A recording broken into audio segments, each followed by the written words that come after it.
আসসালামু আলাইকুম। আজকে আমরা স্থানাঙ্ক জ্যামিতির তোমাদের কাছে তোমরা বেসিক ক্লাস চাইছো। দেখো বেসিক বলতে আমি এই পুরো অধ্যায়টা পুরো মনে হয় 3 বার ঘেটে দেখছি যে কি কি আছে। আমি যা খেয়াল করলাম মূলত এখানে ঢাল আছে আর সরলরেখার সমীকরণ আছে। আসলে মূলত এগুলো পারলে এগুলার বেসিক মানে এগুলোর বেসিক দিয়ে পুরো অধ্যায় সাজানো। আজকে আমি ঢালের একটা ক্লাস হবে, সরলরেখার সমীকরণের আরেকটা ক্লাস হবে। আমি বেসিক ক্লাস মূলত দুটো দিব। এরপরে অঙ্কগুলো তোমরা অটোমেটিক নিজেই করতে পারবা। চলো প্রথমে আমি দেখি অধ্যায়ের নাম হচ্ছে স্থানাঙ্ক জ্যামিতি। স্থানাঙ্ক জ্যামিতি কি দেখি আসলে কি স্থানাঙ্ক জ্যামিতি। এটা হতো 1 নাম্বার প্রশ্ন কতে আসতে পারে। স্থানাঙ্ক জ্যামিতি কি দেখো, বিন্দু, ভালো করে দেখো, বিন্দু সরল রেখা ও বক্ররেখা জ্যামিতিক যে অংশে, ভালো করে দেখো, বিন্দু সরল রেখা এবং বক্ররেখা জ্যামিতির যে অংশে অধ্যয়ন করা হয় তাকেই বলা হয় স্থানাঙ্ক জ্যামিতি। এখন কি বুঝেছে, কি বুঝছো? কিছুই বুঝো না আশা করি। দেখো একটা বিন্দু, এ একটা সরল রেখা, এ একটা বক্ররেখা, এটা একটা বক্ররেখা। এই তিনটা যে এই তিনটা যে সম্পর্কিত মানে যেটা এই তিনটা সম্পর্ক অধ্যয়ন করাটাকে বলা হয় স্থানাঙ্ক জ্যামিতি। এখানে ভিতরে আসতে পারে বিন্দু, এখানে ভিতরে সরলরেখা আসবে, এখানে ভিতরে বক্ররেখা আসবে। এবার আসো কার্তেশীয় স্থানাঙ্ক কি? কার্তেশীয় স্থানাঙ্ক, কার্তেশীয় স্থানাঙ্ক দেখো, কার্তেশীয় স্থানাঙ্ক তোমরা সবাই জানো। এটা একটা সরলরেখা, এটা তুমি সবাই জানো, এটা একটা সরলরেখা। এটা এক্স অক্ষ, এটা ওয়াই অক্ষ, এটা এক্স অক্ষ, এটা ওয়াই অক্ষ। ভালো করে দেখো কার্তেশীয় এক্স অক্ষ, এটা এক্স প্রাইম দেব। যেহেতু আমি এটাকে এক্স অক্ষ দিচ্ছি, এটাকে আমি এক্স প্রাইম দিব। এটাকে আমি ওয়াই দিলে এটাকে আমি ওয়াই প্রাইম দিব। দেখো কার্তেশীয় স্থানাঙ্কে এটা কিন্তু ফার্স্ট কোয়ান্টেন্ট, এটা সেকেন্ড কোয়ান্টেন্ট, এটা থার্ড কোয়ান্টেন্ট, এটা ফোর্থ কোয়ান্টেন্ট। কিভাবে মনে রাখবা কোয়ান্টেন্ট কোনটা কোনটা? ফার্স্ট কোয়ান্টেন্টে সবসময় অলওয়েজ প্লাস, দুইটাই প্লাস। সেকেন্ড কোয়ান্টেন্টে থার্ড, এটা সেকেন্ড কোয়ান্টেন্ট, এটা থার্ড কোয়ান্টেন্টে দুইটাই মাইনাস। ফার্স্ট সেকেন্ড কোয়ান্টেন্টে প্লাস মাইনাস, আর ফার্স্ট কোয়ান্টেন্টে সরি সেকেন্ড কোয়ান্টেন্টে মাইনাস প্লাস, আর ফোর্থ কোয়ান্টেন্টে প্লাস মাইনাস। হ্যাঁ বললাম কার্তেশীয় স্থানাঙ্কে এই দেখো, এটা এক্স অক্ষ, এটা এক্স প্রাইম অক্ষ, এটা ওয়াই অক্ষ, এটা এক্স ওয়াই প্রাইম অক্ষ। প্রথম এটা হচ্ছে ফার্স্ট কোয়ান্টেন্ট, এটা সেকেন্ড কোয়ান্টেন্ট, এটা থার্ড কোয়ান্টেন্ট, এটা ফোর্থ কোয়ান্টেন্ট। আমি একটু তোমাদের সুবিধাতে আবার লিখে দিই, তোমরা যদি না বুঝো। এটা প্রথম চতুর্ভাগ, এটা প্রথম চতুর্ভাগ, দ্বিতীয় চতুর্ভাগ, তৃতীয় চতুর্ভাগ, চতুর্থ চতুর্ভাগ। প্রথম চতুর্ভাগে অল পজিটিভ। প্রথম দুইটা দেখো, প্রথম কিভাবে বুঝবে এটা, এটা কিভাবে হবে দেখো, আমি তোমাকে কিভাবে বুঝাবো। এটা এটা হবে 5 5। এটা বুঝে দিচ্ছি, এটা প্রথম চতুর্ভাগের একটা অংশ। যখন এটা হবে -3 5, দেখো প্রথমটা কি -3, এখানেও কি মাইনাস। প্রথমটা হবে মাইনাস, এরপর এটা হবে প্লাস। তাহলে এটা বুঝবে এটা দ্বিতীয় চতুর্ভাগের অংশ। তৃতীয় চতুর্ভাগ কেমনে বুঝবে? এটা হবে 3 -3 এটা -3, এটা মাইনাস, যখন বুঝবে এটা তৃতীয় চতুর্ভাগের অংশ। চতুর্থ চতুর্ভাগ কিভাবে বুঝবা? যখন থাকবে 5 -3। আশা করি কার্তেশীয় স্থানাঙ্ক সবগুলো তোমাদের বুঝা হয়ে গেছে। এখন একটা জিনিস আছে, বুঝ কুঠি কি? বুঝ বা কুঠি কি? 3 5। দেখি একটু ভিডিওটা পজ করে তোমরা কমেন্টস করার চেষ্টা করো যে বুঝ কুঠি কাকে বলে। এখান থেকে যে 3টা আছে, 3টা হলো বুঝ আর 5টা হলো কুটি। দেখো বুঝ মূলত হলো যে ওয়াই অক্ষ থেকে লম্ব দূরত্ব, আর কুটি হলো যে এক্স অক্ষ থেকে লম্ব দূরত্ব। এটা যদি বুঝতে চাই তাহলে আমার আরো দুইটা ক্লাস লাগবে। আমরা মূলত আপাতত এই টপিকে না যাই। এরপর হলো যে মূল বিন্দু। মূল বিন্দু, মূল বিন্দু কি? দেখো কোন সরল রেখা যখন পরস্পরকে সমকোণে ছেদ করবে, দেখো মূল বিন্দু কাকে বলে? এটাও 90 ডিগ্রি, এটাও 90 ডিগ্রি, এটাও 90 ডিগ্রি, এটাও 90 ডিগ্রি। তখন এই যে মাঝখানে যে বিন্দুটা, এই যে মাঝখানের বিন্দুটাকে বলা হয় মূল বিন্দু। অর্থাৎ দেখো ভালো করে, মূল বিন্দু কাকে বলে? যখন একটা কোন, এটাও সরল রেখা, এটাও একটা সরল রেখা, কোন সরল রেখা যখন এটাও একটা সমকোণ, এটাও একটা সমকোণ, এটাও একটা সমকোণ, এটাও একটা সমকোণ, যখন চারটা সমকোণ এক বিন্দুতে মিলিত হয় তাকে মূল বিন্দু বলা হয়। মূল বিন্দু কনসেপ্টটা আশা করি শেষ হয়েছে। আসার পরে এরপরে এই অধ্যায়ের সবচেয়ে ইম্পর্টেন্ট দুইটা হলো ত্রিভুজ আর চতুর্ভুজ। ত্রিভুজ আর চতুর্ভুজ। চতুর্ভুজ, ত্রিভুজের দুইটা শর্ত আছে, ওই দুইটা শর্ত অবশ্যই তোমাকে ফিল আপ করতে হবে। ত্রিভুজের শর্তগুলো আমি একটু লিখতেছি। ত্রিভুজ মাস্ট দুই বাহুর সমষ্টি তৃতীয় বাহু অপেক্ষায় বৃহত্তর হতে হবে। তৃতীয় বাহু অপেক্ষা বৃহত্তর হতে হবে। দেখো ত্রিভুজের একটা শর্ত হলো দুই বাহুর সমষ্টি তৃতীয় বাহু অপেক্ষা বৃহত্তর হতে হবে। একটা তোমাকে সংজ্ঞা দিয়ে আমি তোমাকে বুঝাই। 5 5 5 5 10 খেয়াল করো এটা কি ত্রিভুজ হবে? ভিডিওটা একটু পজ করে চিন্তা করো, আমি তারপর আনসার দিব। 7 9 6 দেখো 5 5 10 এটা ত্রিভুজ হবে না। কেমনে বুঝলাম? 5 5 যোগ করলে হয় 10, যেটা এটা সমান। আমি কি বলছি? দুই বাহুর সমষ্টি তৃতীয় বাহু অপেক্ষা অবশ্যই বৃহত্তর হতে হবে, তার মানে এটা ত্রিভুজ হবে না। এরপর দেখো 7 প্লাস 9 10 10 16 অবশ্যই 6 থেকে বেশি, এটা ত্রিভুজ হবে। এরপর সূত্রটা কি দেখো, এরপর সূত্র হলো ত্রিভুজ কোনদিন একই সরলরেখায় হবে না। ত্রিভুজ একই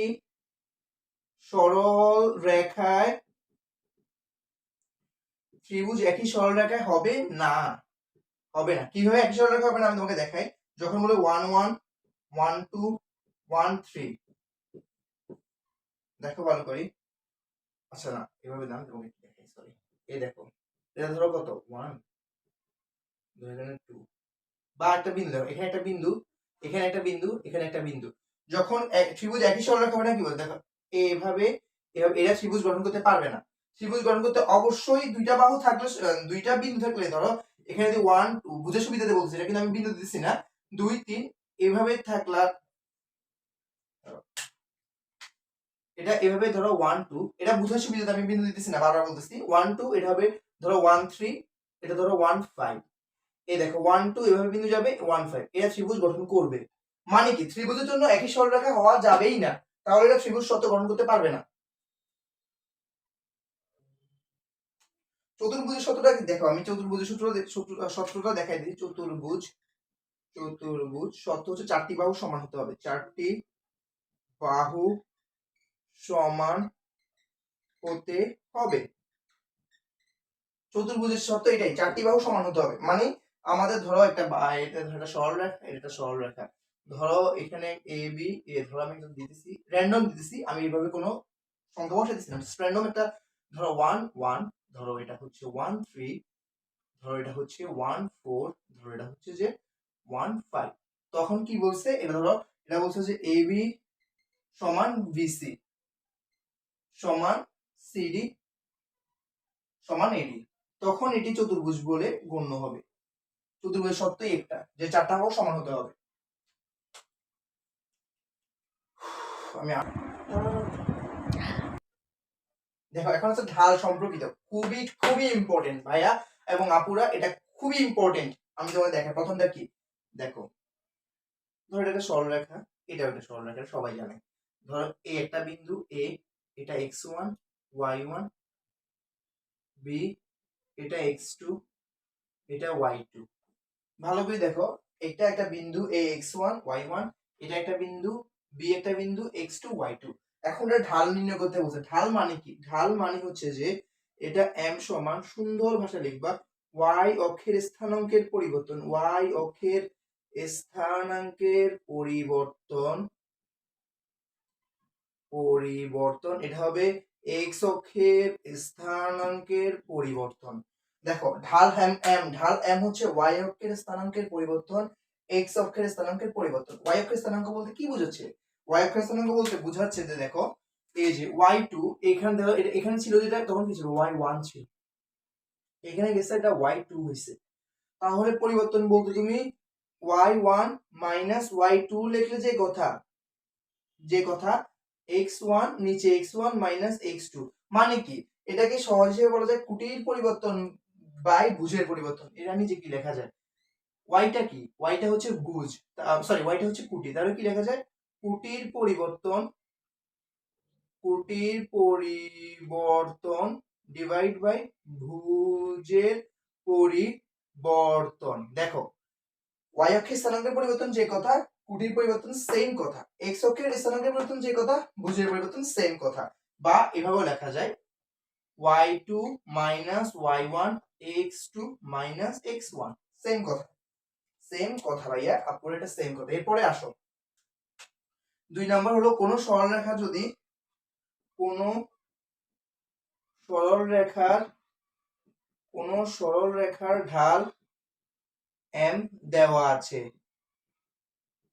কোন সরলরেখার ঢাল m এবং তা x1 y1 বিন্দু দিয়ে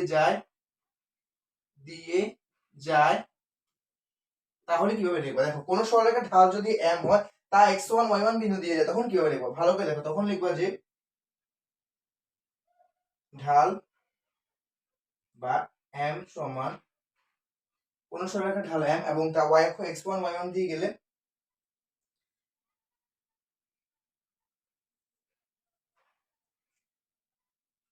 দেখো কোন সরলরেখার ঢাল m এবং তা x1 y1 বিন্দু না, এটা বিন্দুগামী হবে, সরি একটু দুঃখিত, বিন্দুগামী। দেখো কোন সরলরেখার ঢাল m এবং তা x1 y1 বিন্দুগামী হলে তখন দেখো y minus y1 m x minus x1, এটা কিভাবে বুঝবা? ধরো তোমাকে দেওয়া আছে m সমান দেওয়া আছে 3, x1 x1 y1 y1 দেওয়া আছে 2 3, তখন ঢালটা কিভাবে বের করবো? আমাকে ঢালটা তখন হবে কিভাবে দেখো, y minus 3, এই যে ভুজের 3টা এখানে বসবে, ঢাল 3 থাকবে x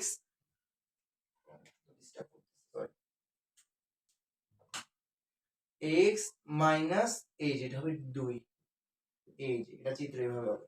এটাকে আবার ভাঙাবা কিভাবে? y minus 3 3x minus 6, বা দেখো 3x এই পাশে প্লাস আছে, ওই পাশে গেলে মাইনাস হবে, minus 3x plus y minus 3, ওই পাশে গেলে এখানে আছে মাইনাস 6, ওই পাশে গেলে প্লাস 6, এদিকে হবে 0। তাহলে কি দাঁড়াচ্ছে বিষয়টা আমি তোমাকে দেখাই, minus 3x plus y minus plus 3 equal 0। এই যে সংখ্যাটা মাইনাস আছে না, এটাকে আমরা মাইনাস দ্বারা পুরোটাকে গুণ করব, দেখি কি আসে, দেখা যাক, সমান 3x minus y minus 3 equal 0। এটা তোমাদের 1 নাম্বার প্রশ্নের মাঝে মাঝে আসে থাকে এবং মোস্ট ইম্পর্টেন্ট প্রশ্ন। এটা বুঝে গেলে ধরো 2 নাম্বার তোমার হয়তো এসএসসি 25 এর সৃজনশীল হয়তো কোন একটা বোর্ড এইভাবে একটা প্রশ্ন দিয়ে দিবে, আশা করা যাইতেছে কোন একটা বোর্ড এভাবে একটা প্রশ্ন দিয়ে দিবে যে একটা ঢাল দেওয়া আছে, x1 y1 দেওয়া আছে, বলবে যে সরলরেখাটা কি রূপ নির্ণয় করা যাবে, দেখো 3x y 3 0। আসলে এটা বুঝতেই পারছো তোমরা। এবার দেখি আমি একটু মুছি বোর্ডটা, আরেকটা প্রশ্ন লিখব। দেখো আরেকটা প্রশ্ন যেটা সবসময় আসে, মূল বিন্দুগামী সরলরেখা, মূল বিন্দুগামী সরলরেখা। আমার লেখাটা হয়তো নাই বুঝতে পারো, কিন্তু কন্টেন্টে কিন্তু কোনো ছাড় হবে না। মূল বিন্দুগামী সরলরেখা, দেখো একটা সরলরেখা, এটা একটা সরলরেখা, এটাও একটা সরলরেখা।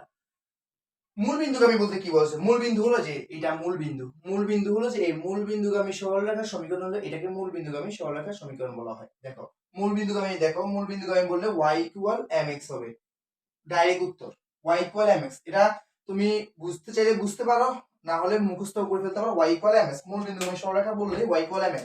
এখানে m হলো ঢাল, এটা হলো ভুজ, এটা হলো কুটি। মাঝে মাঝে এভাবে দিবে যে মূল বিন্দুগামী সরলরেখা নির্ণয় করো। কিভাবে দিবে? ধরো মূল বিন্দুগামী সরলরেখা থাকলে ঢালের মানটা উল্লেখ থাকবে না, y আর x এর মানটা উল্লেখ তোমাকে m এর মানটা নির্ণয় করতে দিবে। দেখো আরেকটা পার্টটা পড়লেই তোমার ঢাল অবশ্য এটা শেষ, আর কয়েকটা সংখ্যা লিখে দিব। ঢাল, আচ্ছা সবার আগে ঢাল কাকে বলে? দেখো সবার আগে হয়তো আমি আশা করছি এবার বোর্ডে হতে এটা ঢাল কাকে বলে। তখন লিখবা কোন সরল রেখা x অক্ষের ধনাত্মক দিকের সাথে যে কোণ উৎপন্ন করে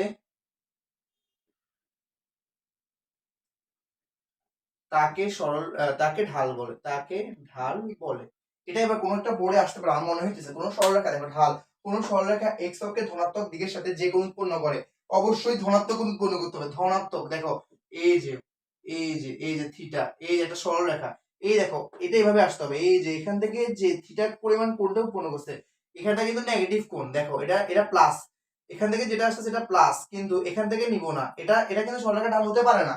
এই যে দেখো এই পার্টটা আমি আবার ভালো ভালো করে লক্ষ্য করি, এটা কিন্তু খুব ইম্পর্টেন্ট এবং খুব কনসেপচুয়াল একটা কোশ্চেন। দেখো এই যে দেখো এটা কিন্তু ঢাল হবে না। এক্স অক্ষে ধনাত্মক দিকের সাথে যে কোণটা উৎপন্ন হবে শুধু সেটাই ঢাল হবে। ঢাল কাকে বলে? কোন সরলরেখা এক্স অক্ষে ধনাত্মক দিকের সাথে যে কোণ উৎপন্ন করে তাকে ওই সরলরেখা ঢাল বলে। ঢাল সবসময় থিটা কোণ উৎপন্ন করে এক্স অক্ষের দিকে। আচ্ছা আসো, আর এটা হলো যে মোস্ট কোশ্চেন হচ্ছে যেটা, কোন সরলরেখার ঢাল, কোন সরলরেখার কোন সরলরেখার ঢাল এম এবং ওয়াই অক্ষের খণ্ডিতাংশ সি হলে সরলরেখার ঢাল y equal mx plus c। দেখো খণ্ডিতাংশ বলে কি হলো, দেখো কোন সরলরেখার ঢাল m এবং তা y অক্ষের খণ্ডিতাংশ c হলে, খণ্ডিতাংশ বলতে কি, দেখো এটা সরলরেখা, এটা একটা সরলরেখা, ধরো এটা y প্রাইম, এটা y, এটা x, এটা x প্রাইম। তাহলে এই যে ধরো এভাবে একটা সরলরেখা গেছে, এই যে গেছে, ধরো যাওয়ার পরে আমি আরেকটা কাহিনী দেখাই। এই যে ধরো এই যে খণ্ডিতাংশ, এই যে অংশটা এটা সি, এটাকে বলে কতটুকু খণ্ডন করা হয়েছে, খণ্ডিতাংশ মানে কতটুকু খণ্ডন করা হয়েছে। এই যে সি হলো যে খণ্ডিতাংশ, তখন y equal mx plus c। এটা দেওয়া থাকে, ধরো এটা বলা থাকে যে কোন সরলরেখার ঢাল, আচ্ছা আমি তোমাকে আবার এটা একটু ক্লিয়ার করে ধরো ঢাল দেওয়া থাকবে, ঢাল দেওয়া m দেওয়া থাকবে ধরো 3, খণ্ডিতাংশ ধরো c ইকুয়াল দেওয়া থাকবে 2। তার এবার বলা থাকবে সরলরেখার সমীকরণ লেখো, সরল রেখার সমীকরণ বলো। তখন তুমি কি লিখবে, দেখো তখন ঢাল যদি m হয় এবং y অক্ষের খণ্ডিতাংশ c, খণ্ডিতাংশ বলতে তোমার আমি আগেই বলছি ভিডিওটাতে, এই যে এই অংশটাকে খণ্ডিতাংশ, আমি মুছে ফেলতে হবে, এই এই যে এটা হলো খণ্ডিতাংশ, এই যে খণ্ডিতাংশ, এই যে এটা হলো খণ্ডিতাংশ। কোন সরলরেখার ঢাল m এবং y অক্ষের খণ্ডিতাংশ হলো c হলে সরলরেখার ঢাল হবে y equal mx plus c। তো তোমাদের বুঝার সুবিধার একটা সংজ্ঞা দিয়ে দেখি, দেখো ঢাল হচ্ছে m equal 3, খণ্ডিতাংশ c equal 2, y equal 3x plus 2। সরলরেখার সমীকরণ হবে যে y equal mx plus c। এই যে 2 যে খণ্ডিতাংশের দৈর্ঘ্য, 2 যে খণ্ডিতাংশের দৈর্ঘ্য তা প্রমাণ এখানে শেষ। ইজি, এটাও তোমাদের ক নাম্বার প্রশ্নে আসতে পারে। দেখো ঢাল সম্পর্কিত শুধু এমসিকিউর জন্য, কোন সরলরেখার ঢাল 0 মানে, ধরো সরলরেখা ধরো যদি দেখে m এর মান 0, হয় তাহলে ঢাল x অক্ষের সমান্তরাল। এটা তোমাদের কোথায় আসবে, এটা এমসিকিউ তে আসবে এটা। এবার ঢাকা বোর্ড বা দেখো ঢাল সম্পর্কিত ফর এমসিকিউ, এটা এমসিকিউর জন্য খুবই মারাত্মক ইম্পর্টেন্ট একটা প্রশ্ন। কোন সরলরেখার ঢাল 0 মানে সরলরেখাটি x অক্ষের সমান্তরাল। এটা কোথায় আসতে পারে ভাই, এটা ভাই এমসিকিউ তে আসতে পারে আমার মনে হইতেছে। এবার ঢাকা বোর্ড বা চট্টগ্রাম বোর্ড বা যে কোনো বোর্ড এর প্রশ্ন করে ঢাল 0 মানে কি বোঝায়, নিজে সঠিক হইতে পারে x অক্ষের সমান্তরাল, y অক্ষের সমান্তরাল, x অক্ষের উপর লম্ব, y অক্ষের উপর লম্ব, লিখবে x অক্ষের সমান্তরাল। কোন সরলরেখা ধর ঢাল m ইকুয়াল 0 মানে সরলরেখাটি x অক্ষের সমান্তরাল। এরপরে কি, কোন সরলরেখার ঢাল অসীম মানে সরলরেখাটি y অক্ষের উপর লম্ব। দেখো ঢাল লম্ব মানে কি 90, এই যে এই জায়গাটা 90, এই 90 মানে অসীম, তখন বুঝাচ্ছে যে সরলরেখাটা y অক্ষের উপর লম্ব। সরি, তখন সরলরেখা y অক্ষ না, সরি এটা হবে x অক্ষের উপর লম্ব, তখন সরলরেখাটা হবে x অক্ষের উপর লম্ব। এরপর দুটি সরলরেখার ঢাল সমান হলে পরস্পর সমান্তরাল। এটা কেমনে বুঝাবে, তোমাকে দেওয়া থাকবে ধরো a এর মান দেওয়া থাকবে, b এর মান দেওয়া থাকবে, c এর মান দেওয়া থাকবে, সরি বিন্দু দেওয়া থাকবে, ধরো a এর বিন্দু দেওয়া আছে 1 1, b এর বিন্দু দেওয়া আছে 1 2, c এর বিন্দু দেওয়া আছে 1 3, d এর বিন্দু দেওয়া আছে 1 4। তখন বলবে যে এটা প্রথমে দেওয়া থাকবে m1, এটা দেওয়া থাকবে m2, প্রথমে m1 বাইর করবে, m2 বাইর করবে। যদি m1 আর m2 সমান হয় ভাইয়া তাহলে পরস্পর সমান্তরাল হবে। আর যদি m1 ও m2 করার পর যদি -1 আসে তখন সরলরেখাটা পরস্পরের উপর লম্ব হবে। এরপর ঢালের মান ধনাত্মক মানে ঢালটি দ্বিতীয় এবং তৃতীয় চতুর্ভাগে অবস্থিত।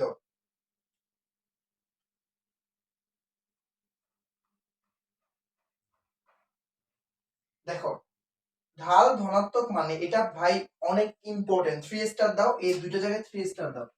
এটা আমি আমাদের ইন্টার লাইফ থেকে আমি এটা জানি আসছি, যেটা খুবই ইম্পর্টেন্ট, এটা তোমাদের আসবে হয় প্রি টেস্টে আসবে না টেস্টে। ঢাল ধনাত্মক মানে বুঝায় দ্বিতীয়, এটা প্রথম হবে। ঢাল ধনাত্মক মানে হয় প্রথম না হয় তৃতীয় চতুর্ভাগে অবস্থিত। ঢাল এর মান ঋণাত্মক মানে প্রথম সরি এটা হবে দ্বিতীয় বা চতুর্থ চতুর্ভাগে অবস্থিত। এই যে ভাই এই দুইটা পার্ট খুবই ইম্পর্টেন্ট, খুবই ইম্পর্টেন্ট ভাইয়া এমসিকিউর জন্য। আজকে ক্লাস এখানে শেষ করা হলো।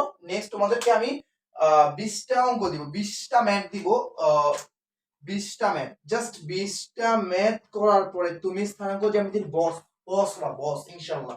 আজকে এখানে আর নয়।